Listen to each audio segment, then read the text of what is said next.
सभ्य समाचार, इतिहास के पन्नों से विकास के पथ तक।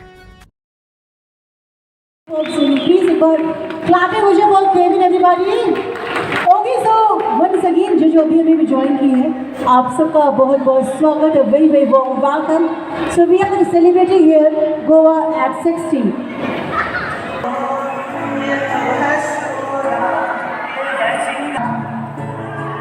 तुझको चाहत है अभी मुझको यूं तो नहीं दिया।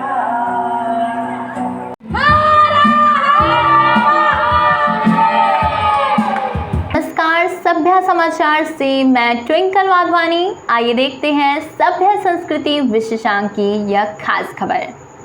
भारतीय प्रांत गोवा को विदेशी आक्रांताओं से आज़ाद हुए 60 वर्ष हो चुके हैं।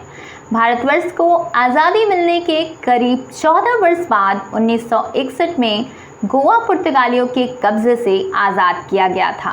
अपनी आज़ादी के 60 वर्ष पूर्ण होने के उपलक्ष्य में गोवा का पर्यटन विभाग गोवा @60 महोत्सव मना रहा है, जिसके तहत देश भर के 6 बड़े शहरों में रोड शो का आयोजन किया जा रहा है। अहमदाबाद और उदयपुर में रोड शो करने के पश्चात गोवा पर्यटन विभाग की टीम द्वारा वाराणसी के नदेसर स्थित JHV मॉल में 2 दिवसीय सांस्कृतिक कार्यक्रम का आयोजन किया गया है, जिसमें फिल्म, लोक संगीत और सांस्कृतिक गीतों के साथ साथ गोवा के स्वादिष्ट व्यंजनों का भी प्रचार प्रसार किया जा रहा है। JHV मॉल में कार्यक्रम के दौरान सभ्य समाचार से बातचीत में गोवा टूरिज्म डिपार्टमेंट के मार्केटिंग मैनेजर प्रवीण कुमार ने बताया कि गोवा को आज़ाद कराने में समाजवादी विचारधारा से प्रेरित उत्तर प्रदेश के जन्म में डॉक्टर राम मनोहर लोहिया का अहम योगदान रहा है। देश और गोवा को आज़ाद कराने में अपना अमूल्य योगदान देने वाले स्वतंत्र संग्राम सेनानियों को अपनी श्रद्धांजलि अर्पित करने के साथ गोवा की संस्कृति को प्रोत्साहित करने के उद्देश्य से यह कार्यक्रम किया जा रहा है। वहीं इस अवसर पर हमारे संवाददाता क्षितिज यादव से बातचीत में वेंकटेश वत्स ने बताया कि गोवा में बीच के अतिरिक्त भी एक दुनिया बसती है, जिसमें गोवा की पुरातन संस्कृति, मंदिर समेत अन्य धार्मिक स्थलों के अतिरिक्त ऐतिहासिक स्थल भी हैं, जिनका अपना महत्व है, जिसके प्रचार प्रसार के लिए यह यात्रा हो रही है। इस अवसर पर कार्यक्रम में शिरकत करने पहुंची सोच group of entertainment film and television की संस्थापिका हर्षिता पाठक और निर्देशिका रोली दीक्षित ने अपने संबोधन से सभी कलाकारों का काशी आगमन पर अभिवादन कर प्रोत्साहित किया। आप लोग यहाँ आए हैं JHV मॉल में, क्या उद्देश्य है? उद्देश्य यही है कि हम लोग गोवा को प्रमोट करें, ये तो बड़ा उद्देश्य है। और दूसरा चीज़ ये है कि जैसे इंडिया को इंडिपेंडेंस मिले हुए 75 इयर्स कंप्लीट हो चुके हैं, बहुत से लोगों को ये नहीं पता कि गोवा को पोर्चुगीज़ रूल से लिबरेशन मिले हुए 60 इयर्स हो गए हैं। Goa was under Portuguese rule for more than 450 years of Portuguese rule.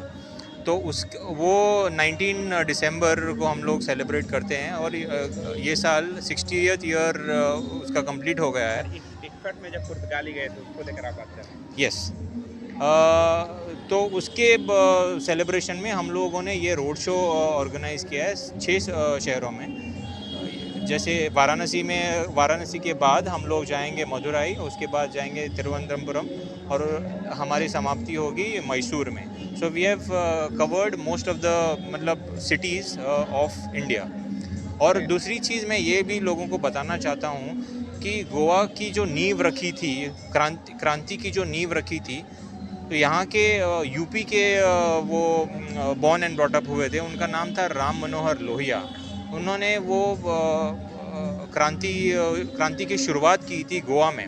सो एक उनके लिए ट्रिब्यूट भी है। और ये सब इवेंट के माध्यम से हम लोग ये बताना चाहते हैं कि we have not forgotten all the heroes who have fought for the independence or the liberation of Goa. So यही संदेश हम लोग देना चाहते हैं सबको। और as Goa is a tourism destination, जिसके लिए आप लोग आमंत्रित कर रहे हैं, तो वहाँ गोवा में किस प्रकार के इवेंट्स होंगे? और गोवा में इवेंट्स तो होते रहते हैं। Tourism as a Goa is a tourism state, तो हर तरीके के इवेंट होते रहते हैं। इंडिपेंडेंस ये साल हमारे लिए बहुत इम्पोर्टेंस है, क्योंकि ये 60वीं सालगिरह है लिबरेशन की। तो बहुत सारे इवेंट्स हम लोग ऑर्गेनाइज करते हैं, जैसे कि फेस्टिवल्स हो गए, कल्चरल फेस्टिवल्स हो गए, म्यूज़िक फेस्टिवल्स हो गए, फिर अभी रोड शोज़ हो गए। तो ऐसा बहुत सारे प्रोग्राम्स हम लोगों ने ऑर्गेनाइज़ किए हैं और आगे भी करते रहेंगे। जो डिपार्टमेंट है जो आने वाले फैलानियों को क्या प्रोवाइड करता है? देखो क्या है कि कोई भी whoever is a tourist who is coming to Goa, or for that matter any tourism destination, उनको क्या चाहिए? First is connectivity to that particular destination. दूसरा चीज़ है लोकल ट्रांसपोर्ट जो हमारे पास है। Goa has launch is first government owned taxi app called Goa Miles. यात्री उसका इस्तेमाल करके they can book online taxis. फिर गोवा में रेंट अ कैब भी मिलता है, रेंट अ बाइक भी मिलता है, which is a very convenient mode of transport जो इंटरनल ट्रांसपोर्ट के लिए टूरिस्ट लोग यूज़ कर सकते हैं। Then comes the accommodation. We have wide range of accommodation options available for the tourist, right from 500 rupees stay in a home stay up to a 5-star resort wherein a room will cost you around 1.5 lakh also. Then there are activities. Now activities जब मैं बोलता हूँ, Goa tourism development corporation ने बहुत सारे ऐसे activities launch किए हैं through a private investment mode, जैसे कि बंजी जंपिंग हो गया। पहला बंजी जंपिंग था ऋषिकेश में, विच इज़ अराउंड 83 मीटर्स। यहाँ पे गोवा में we have 55 meters, which is second highest bungee jump in India. Then we have white water rafting during rainy seasons. Then hot air balloon rides, motorized paragliding, shooting range, bicycle tours, walk-in tours। ऐसे बहुत सारे हम लोगों ने new tourism services launch किए हैं, जैसे कि so that people can come to Goa, enjoy these facilities. Apart from that, Goa is also famous for its beaches, churches, temples। वो तो है यार, नेचुरल ब्यूटी वो तो है, लेकिन इसके अलावा एक्सपीरियंसेस भी हम लोग क्रिएट करने की कोशिश कर रहे हैं in future. Okay, thank you.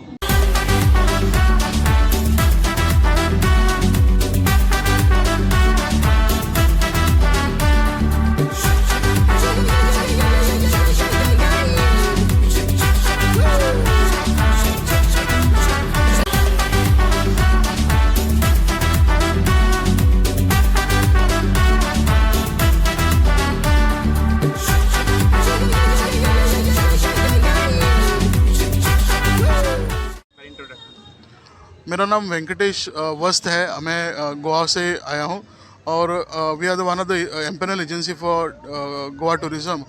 और जो इवेंट यहाँ पे हो रहा है इस मॉल में, तो हम हमारा कंटिन्यूसली 6 रोड शोज़ है।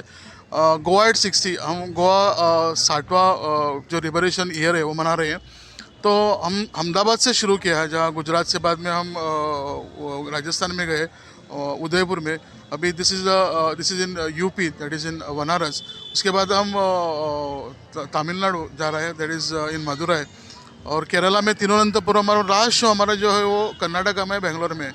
जो ये निगड़ितता है, जो अपनी कल्चर गोवा बियॉन्ड बीचेस जो दिखाने का है, कि लगता है गोवा ओनली बीचेस है, ऐसे नहीं कि हमारी संस्कृति हमारे यहाँ भी पुरातन है। जैसे कि अपना काशी जो पुरातन मंदिर के लिए माहिर है, ऐसे हमारे भी यहाँ से बहुत से टेम्पल है। और वो दिखाने का हमारा जो कल्चर है, जो अभी हमने यहाँ पे घोड़े मोड़नी लाई है, तो हमारा कल्चर यही है कि हमारे बहुत से कल्चर जो दिखाना चाहते हैं। सो हमारे 22 जो कलाकृति के जो ये कलाकृति कर रहे हैं, 22 मेंबर आए, उससे हमने बैंड भी लाया है गोवा से यहाँ पे। सो अच्छा रिस्पांस मिल रहा है। बनारस भी एक कल्चरल हाँ। सिटी है, तो आप देखकर कैसा लगा बनारस? बहुत सुना था, फिल्मों में देखा था, तो पहली बार चांस मिला है देखने का। आज मैं सुबह मंदिर जाके आया हूँ, काशी विश्वनाथ यहाँ पे जाके आया हूँ। तो ज्योतिर्लिंग का जो फर्स्ट स्टेप होता है, तो यहाँ से शुरुआत हुई मेरे। उम्मीद करता हूँ कि 12 ज्योतिर्लिंग उसके बाद देख लूँ। और अच्छा लगता है कि जो यहाँ पे मॉल में जो रिस्पांस मिलता है। हमने एक समय नृत्य इधर पेश किया था, जो हमारी गॉडेस साथी रहे थे। और जो उसका वो जो बोलते हैं कि हम हाथे पे दिया नहीं जलाएंगे, अपने सर माथे पे रख के आपको भाविक भक्तगण जो रहते हैं वो कहते हैं आपके प्रेयर्स हमको चाहिए, हम वी आर वर्शिपिंग और टेकिंग समय जो हम बोलते हैं वो माथे पे। अभी अच्छा रिस्पांस मिल रहा है, क्योंकि गोवा यानी फन फ्रॉलिक ऐसा लग रहा है, ऐसा अभी उनको मालूम पड़ा कि ऐसा नहीं है। हमारी निगड़ितता है, संस्कृति है, वो मिलती जुलती है। और बहुत सा ये जो है कि अभी 860 जो बोल रहा है, पूरा भारत तो आज़ादी का अमृत महोत्सव बना है। किसी ने मुझे अभी पूछा कि गोवा तो भारत से एक भाग है, तो आप 60 कैसे बोलते? तो कुछ लोगों को मालूम नहीं कि we have been ruled by Portuguese people. और एक है कि ब्रिटिशर्स ने जो हमको आज़ादी बाद में मिले, हाँ 1947 में तो आज़ादी भारत को मिली थी, लेकिन 14 साल हमको आज़ादी मिली है, दैट इज़ 19 दिसंबर 1961। सो कुछ लोगों को मालूम नहीं क्योंकि what is that Goa at 60। तो हम Goa we are celebrating the journey of our liberation. और थोड़ा जो टूरिज़्म का भी पार्ट है कि वो भी हम यहाँ पे प्रमोट कर रहे हैं। Thank you.